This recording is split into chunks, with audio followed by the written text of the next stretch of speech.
नमस्कार मित्रों, स्वागत है आपका हमारे ज्ञान धर्म चैनल में, जहां हम सुनाते हैं भगवान की लीलाओं और जीवन बदल देने वाली कथाएं। आज की कहानी में हम जानेंगे भगवान श्री कृष्ण की वो 6 बातें जिन्हें जिसने अपने जीवन में उतार लिया वह कभी दरिद्रता, दुख या असफलता नहीं देखता। तो वीडियो को अंत तक जरूर देखें, क्योंकि छठी बात ऐसी है जो आपके भाग्य की दिशा ही बदल देगी। मथुरा के समीप एक छोटा सा गांव था, गोकुल धाम। वहाँ एक गरीब ब्राह्मण सुदामा दास रहता था। उसकी झोपड़ी टूटी फूटी थी, शरीर पर फटे वस्त्र और आंखों में नमी, लेकिन दिल में भगवान श्री कृष्ण के प्रति अपार प्रेम था। हर सुबह वह तुलसी दल चढ़ाकर कहता, हे माधव, मैं तो गरीब हूँ, पर आप मेरे भीतर के भाव देखना। मेरे पास धन नहीं, लेकिन भक्ति अमूल्य है। उसकी पत्नी सुभद्रा दिन भर सूत कतती और घर चलाने की कोशिश करती। गरीबी इतनी थी कि कई बार दोनों को भूखे सोना पड़ता।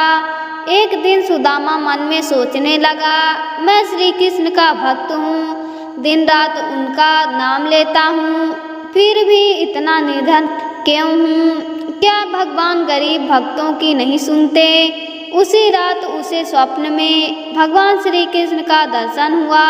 वह मंद मुस्कान के साथ बोले, सुदामा, तू मेरा सच्चा भक्त है, परंतु सिर्फ नाम जपने से जीवन नहीं बदलता।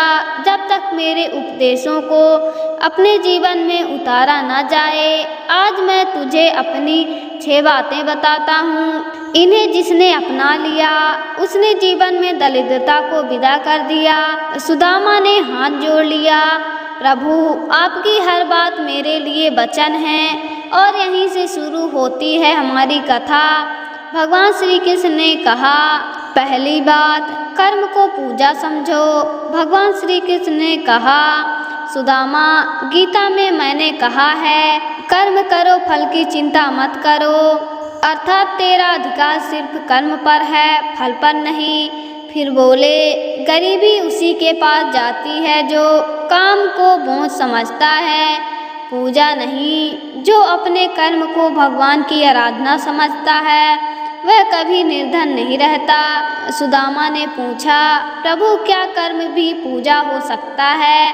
कृष्ण मुस्कुराए, हर काम, चाहे वो खेत जोतना हो, गाय का दूध दुहना हो या दूसरों की सेवा, अगर निष्ठा से और ईमानदारी से किया जाए तो वही पूजा है। फिर श्री कृष्ण ने एक उदाहरण दिया। याद है अर्जुन, जब उसने अपने धर्म, अपने कर्म को भगवान का आदेश मान लिया तभी विजय मिली। जो अपने काम को भगवान का दिया अवसर मान लेता है उसकी झोली कभी खाली नहीं रहती। सुदामा ने उस दिन से अपने हर काम को पूजा मान लिया। वो भिक्षा मांगते समय भी मुस्कुराता, ये मेरा कर्म है, इसे भगवान का आशीर्वाद मानकर कर रहा हूँ। धीरे धीरे लोगों का सम्मान उसके प्रति बढ़ने लगा। गांव के लोग कहते, सुदामा गरीब जरूर है, पर उसके भीतर जो तेज है वो किसी राजा से कम नहीं। दूसरी बात, दान में कभी पीछे मत हटो। कुछ महीनों बाद गांव में भयंकर अकाल पड़ा। लोगों के पास खाने को अन्न नहीं था। सुदामा के घर में बस मुट्ठी भर चावल बचे थे। उसकी पत्नी बोली, आज तो खुद भूखे रहना पड़ेगा। तभी दरवाजे पर कोई भिखारी आया, भोजन दो, 3 दिन से भूखा हूँ। सुदामा के मन में भगवान की बात गूंजी, दान करने वाला कभी गरीब नहीं होता। उसने वो मुट्ठी भर चावल उस भिखारी को दे दिए। भिखारी चला गया। रात को वही भिखारी श्री कृष्ण के रूप में प्रकट हुए। सुदामा, जब तूने अपनी भूख मिटाने से पहले किसी और की भूख मिटाई तब तूने मुझे अर्पण किया। ऐसा दान कभी व्यर्थ नहीं जाता। अगले दिन आश्चर्य हुआ। पड़ोसी किसान ने कहा, सुदामा दास, भगवान के मंदिर में सेवा के लिए मुझे एक अरोहित चाहिए था, तुम तैयार हो। और उसी से सुदामा को नियमित अन्न मिलने लगा। श्री कृष्ण की यह दूसरी बात थी, दान से धन घटता नहीं बल्कि 100 गुना बढ़ता है। जिस घर में दान की भावना होती है वहाँ कभी दरिद्रता नहीं टिकती। तीसरी बात, ईर्ष्या छोड़ो, संभाव रखो। एक दिन सुदामा मंदिर में पूजा कर रहा था। वहाँ गांव का एक धनी व्यापारी आया, सोने चांदी के फूल चढ़ाए। सुदामा ने बस तुलसी दल अर्पित किया। लोग हंसने लगे, तेरी तुलसी का क्या मोल सुदामा। पर सुदामा मुस्कुरा दिया, मेरे पास सोना नहीं पर भावना अमूल्य है। रात में भगवान फिर प्रकट हुए। सुदामा, तूने ईर्ष्या नहीं की, यही तीसरा रहस्य है। जो दूसरों की समृद्धि देखकर दुखी नहीं होता वही सच्चा सुखी होता है। श्री कृष्ण ने आगे कहा, ईर्ष्या व्यक्ति को अंदर से जला देती है। जो दूसरों की सफलता में खुशी महसूस करता है उस पर लक्ष्मी स्वयं मुस्कुरा देती हैं। उस दिन से सुदामा हर किसी की सफलता पर जय श्री कृष्ण बोलकर प्रसन्न होता। धीरे धीरे गांव के सभी लोग उसे आदर देने लगे। कहानी यहीं पर थोड़ी मुड़ती है क्योंकि भगवान श्री कृष्ण की अगली 3 बातें सुदामा को ऐसी सीख देने वाली थी जिसने उसका भाग्य बदल दिया। चौथी बात, सत्संग और सच्चे विचारों का संग रखो। एक दिन श्री कृष्ण ने सुदामा से कहा, गरीबी सिर्फ धन की नहीं होती, सबसे बड़ी गरीबी है गलत संगत का। सुदामा चकित होकर बोला, गलत संगत वो कैसे प्रभु? श्री कृष्ण बोले, जो मनुष्य बुरे विचारों, क्रोध, आलस्य या नकारात्मक लोगों के साथ रहता है उसका मन धीरे धीरे मलिन हो जाता है, और जब मन मलिन होता है तो लक्ष्मी वहाँ ठहरती नहीं। फिर बोले, सत्संग वह दीपक है जो मन की अंधेरी कोठरी को रोशन करता है। श्री कृष्ण ने उसे गोकुल के एक ज्ञानी संत के पास भेजा। उसने रोज 1 घंटा साधना और गीता श्रवण करना। सुदामा ने ऐसा ही किया। धीरे धीरे उसका मन शांत होने लगा।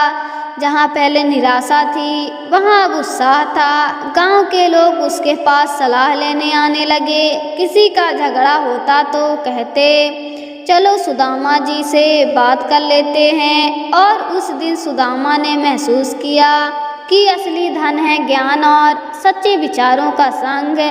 श्री कृष्ण बोले, जिसके पास सच्चा विचार है वह कंगाल होकर भी राजा है, और जिसके मन में बुराई है वह स्वर्ण महल में भी गरीब है। 5वीं बात, कृतज्ञ रहो, जो है उसके लिए धन्यवाद दो। समय बीतता गया।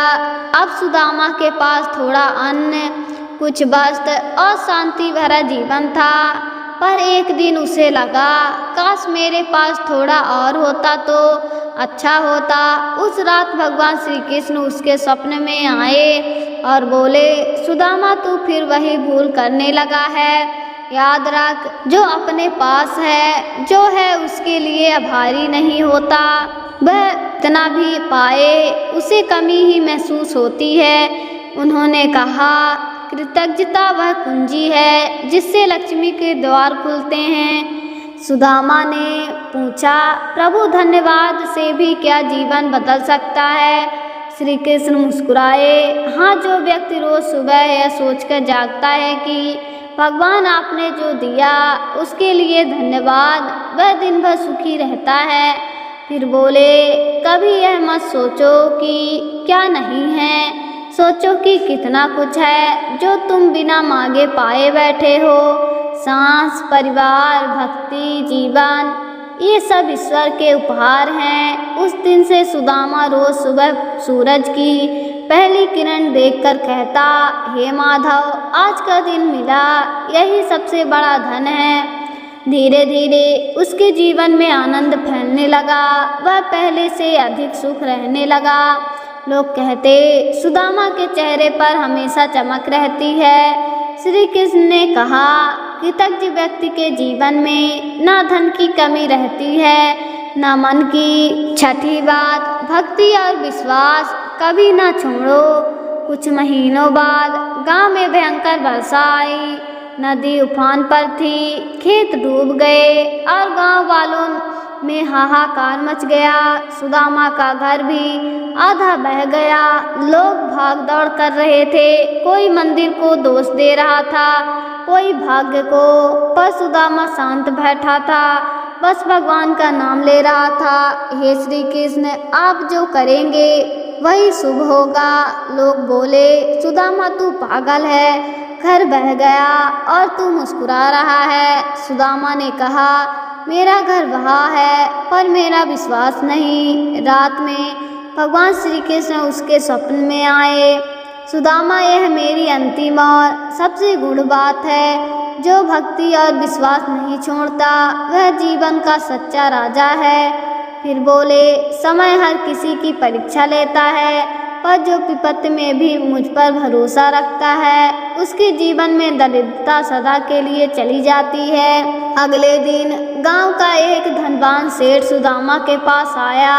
पंडित जी, मेरे घर पूजा रखनी है, आप विधि विधान से कराइए। उसी से सुदामा को स्थायी सेवा मिली और फिर धीरे धीरे उसके घर में सुख समृद्धि लौट आई। अब वह मंदिर का प्रमुख पुजारी था। गांव में कोई भी दुखी व्यक्ति आता तो सुदामा उसे श्री कृष्ण की ये 6 बातें सुनाता। सालों बाद जब सुदामा वृंदावन पहुंचा तो उसने देखा वहां विशाल मंदिर में श्री कृष्ण की मूर्ति विराजमान है। वह रो पड़ा और कहा, प्रभु, मैंने देखा धन तो भक्ति में छिपा है, अमीरी तो उस मन में होती है जो आपका नाम लेता है। तभी मंद समीर चली और श्री कृष्ण की मूर्ति से ऐसा लगा जैसे मुस्कान झलक रही हो। आकाश में स्वर गूंजा। सुदामा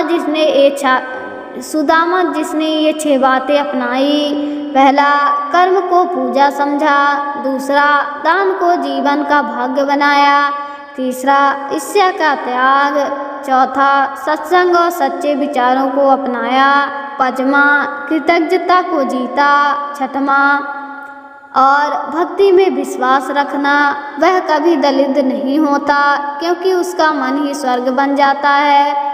मित्रों, भगवान श्री कृष्ण की ये 6 बातें न केवल सुदामा का जीवन बदल गई बल्कि हर उस व्यक्ति का भाग्य बदल सकती है जो इन्हें अपने जीवन में उतार ले। धन सिर्फ रुपयों में नहीं होता, सच्चा धन है प्रेम, शांति, भक्ति और कृतज्ञता।